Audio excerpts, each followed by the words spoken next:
अस्सलाम वालेकुम एवरीवन। आज हमारा टॉपिक है cystitis, that is the inflammation of the urinary bladder। इसमें हमने डिफरेंट टाइप डिस्कस करनी है और उनकी मॉर्फोलॉजी डिस्कस करनी है और कोई पैथोलॉजी इसकी एज इट इज नहीं है।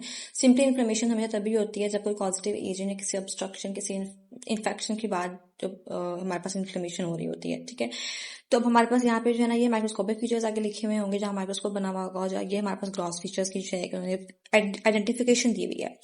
व्हाट इज एक्यूट और क्रॉनिक? एक्यूट को कहते हैं नॉर्मली एक्यूट जो सिस्टाइटिस होता है that is due to result of infection by any bacteria. ठीक है, यहाँ पे उन्होंने लिखा हुआ है मोस्ट कॉमन ऑर्गेनिजम्स जो कि सारे कॉज कर सकते हैं कि इनकी इन्फेक्शन हुई उसके रिजल्ट में एक्यूट इन्फ्लेमेशन जो होती है वो हो सकती है। बैक्टीरियल कॉज होता है, सडन ऑनसेट होता है।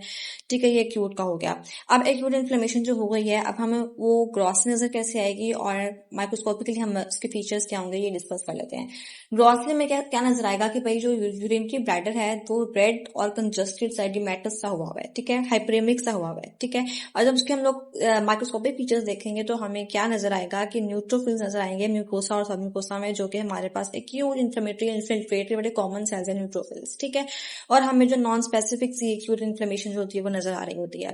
What is chronic? क्रॉनिक मतलब क्या होता है कि रिकरेंट इन्फेक्शन की वजह से या बहुत परसिस्टेंट इन्फेक्शन चल रही है उसके रिजल्ट में क्रॉनिक इन्फ्लेमेशन होती है।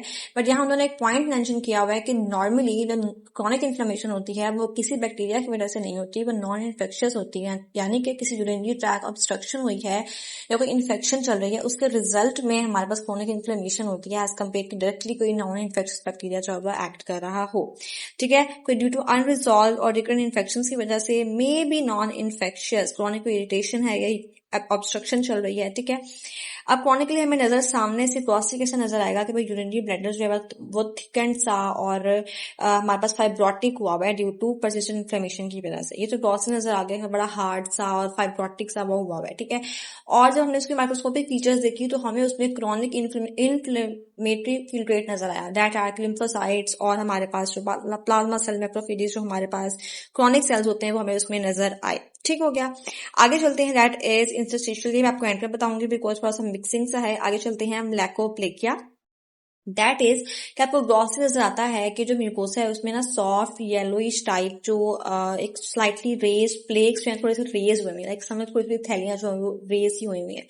और माइक्रोस्कोपिकली जब आप उनको देखते हो तो आपको लगता है जैसे फॉर एग्जांपल नीचे कोई चीज इकट्ठी हुई हो तो वो चीज ऊपर से उभर जाती है ना। तो माइक्रोस्कोपिकली क्या होता है कि foamy macrophages, large foamy macrophages जिनके अंदर ग्रैन्युलेटेड साइटोप्लाज्म जो है वो भी ग्रैन्युलेशन उसमें ग्रैन्यूल्स प्रेजेंट होते हैं।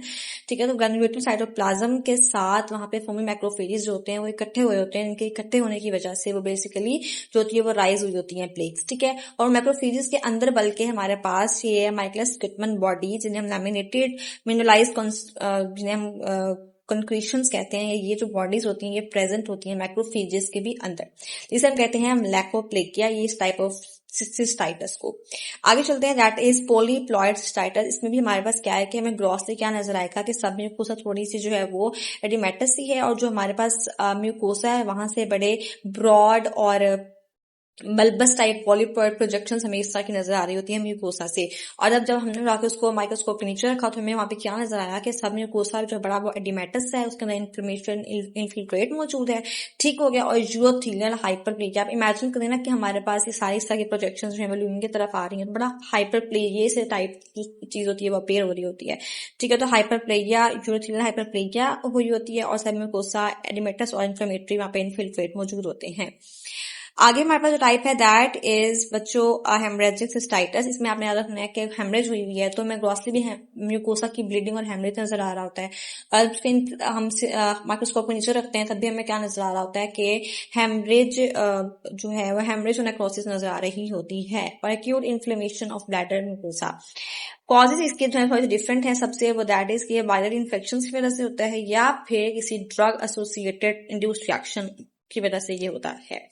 ठीक हो गया, उसके बाद हमारे पास चलते हैं एम्फाइसमेटस सिस्टाइटिस में क्या होता है कि बेसिकली इन्फेक्शन वो बैक्टीरिया कॉज करता है जो कि गैस प्रोड्यूस करता है, जिसे हम कहते हैं क्लोस्ट्राइडियम परफ्रिंजेंस। ठीक है, ये हमारी बॉडी में गैस प्रोड्यूस करता है, इसकी वजह से ये ब्लैडर में गैस वेसिकल्स नजर आ रहे होते हैं हमें तो थोड़ा सा आगे उन्होंने हिंट दिया हुआ है कि एम्प्टी ब्लैडर से याद कर लें, जो चीज एम्प्टी होती है उसमें गैस होती है।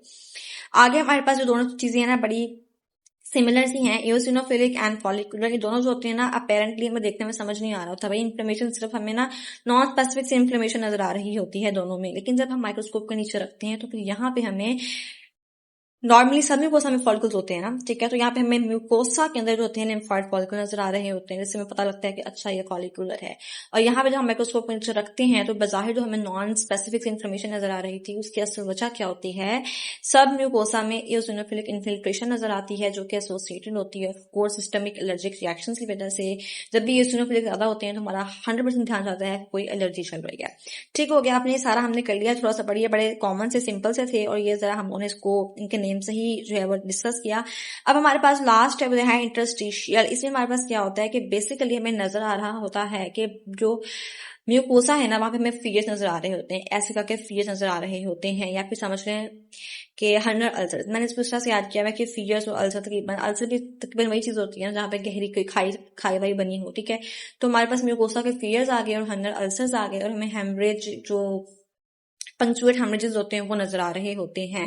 जब हमने माइक्रोस्कोपिकली देखा तो यहाँ पे मैंने इसको से याद किया हुआ है कि मैक्रोस्कोपिकली में म्यूकोसा के फीचर नजर आते हैं, जब माइक्रोस्कोपिकली हम देखते हैं तो हमें यहाँ पे सब म्यूकोसा जो होती है उसमें हमें मास सेल नजर आते हैं, और लेट कंडीशन अगर वर्स्ट हो जाए तो फिर हमें ट्रांसम्यूरल फाइब्रोसिस नजर आती है, और लीडिंग टू कंट्रैक्टेड ब्लैडर, से ब्लैडर जो होता है कंट्रैक्टेड नजर आता है। ये थोड़ा सा सबसे डिफरेंट था, अपने नाम से भी बिल्कुल हटके था, दैट्स मैंने इसको लास्ट में डिस्कस किया।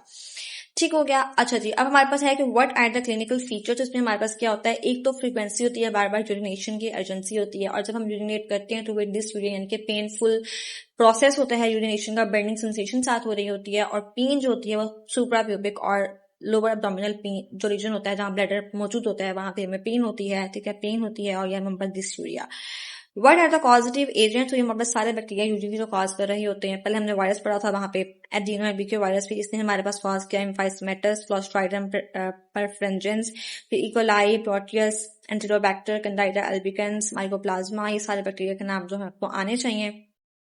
Now these are predisposing factors के इन वजह से सिस्टाइटिस हो सकता है। पहले स्टार्ट करते हैं यूरिथ्रा से ही, ठीक है। यूरिनरी ऑब्स्ट्रक्शन हो गई, और या फिर इंस्ट्रूमेंटेशन, या फिर हमारे पास डायबिटीज मेलाइटिस या इम्यूनो डेफिशिएंसी का पेशेंट है, या फिर हमारे पास क्या है क्योंकि स्टोन्स बने हुए हैं, या बैक्टीरियल पाइलोनेफ्राइटिस, इन सब की वजह से हमारे पास सिस्टाइटिस हो सकता है। क्योंकि पाइलोनेफ्राइटिस बेसिकली ज्यादा इंपॉर्टेंट कहा डिस्कस किया था कि मेजरली वो असेंडिंग पाथवे से होता है, असेंडिंग पाथवे में हमारे पास यूरिनरी ब्लैडर भी इन्वॉल्व होता है।